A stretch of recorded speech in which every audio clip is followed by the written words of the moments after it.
Sir, ಈಗ guarantee ವಿಚಾರವಾಗಿ ಪರಮೇಶ್ವರ್ ಅವರು ಕೊಟ್ಟಂತ ಹೇಳಿಕೆ ಸಾಕಷ್ಟು ಚರ್ಚೆ ಆಗ್ತಾ ಇದೆ ಸರ್.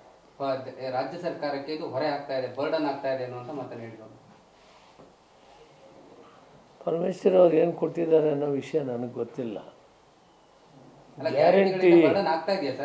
ಗ್ಯಾರಂಟಿಗಳು ಯಾವತ್ತೂ ಬರ್ಡನ್ ಆಗಲ್ಲ.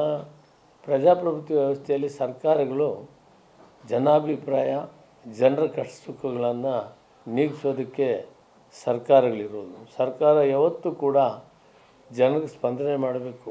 ಇವತ್ತು ಈ ರಾಷ್ಟ್ರದಲ್ಲಿ 30-35% ಬಿಲೋ ಪಾವರ್ಟಿ ಲೈನ್ ಜನ ಇದ್ದಾರೆ.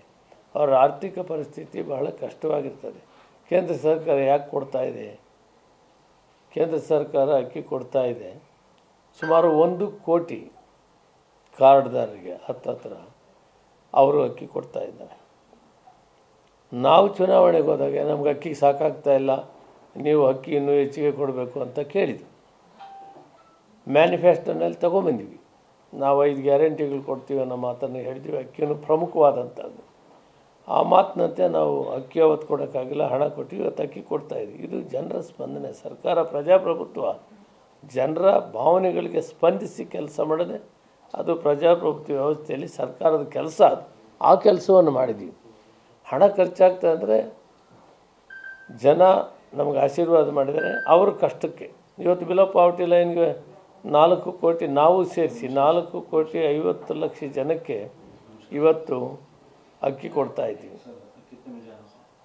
ಅಂದರೆ ಅಲ್ಲಿ ಡಿಮ್ಯಾಂಡ್ ಇದೆ, ಅವ್ರಿಗೆ ಕೊಡಬೇಕಾಗಿದೆ. ಮಾತು ಕೊಟ್ಟಿದ್ದೇವೆ, ಅವಶ್ಯಕತೆಯೂ ಇದೆ, ಘೋಷಣೆಯೂ ಮಾಡಿದ್ದೀವಿ. ಮತ್ತು ಅವರು ಮೊದಲು ಕೇಳಿಲ್ಲ, ಅದರಿಂದ ಕೊಡ್ತಾಯಿದ್ದೀವಿ. ಹಿಂದೆ ಮುಖ್ಯಮಂತ್ರಿಗಳಿದ್ದಾಗೆ ನಾವು ಅನ್ನಭಾಗ್ಯ ಕೊಡಬೇಕಂತ ಯೋಚನೆ ಮಾಡಿ ಪ್ರಾರಂಭ ಮಾಡಿ 7 kg ಕೊಡೋಕ್ಕೆ ಶುರು ಮಾಡಿದ್ವಿ. ಆಗ ರಾಜ್ಯ ಸರ್ಕಾರ, ಕೇಂದ್ರ ಸರ್ಕಾರ 5 kg ಕೊಡ್ತಿದ್ದು ಕೂಡ ನಾವು 7 kg 2 kg ಅವತ್ತೇ ಶುರು ಮಾಡಿದ್ವಿ.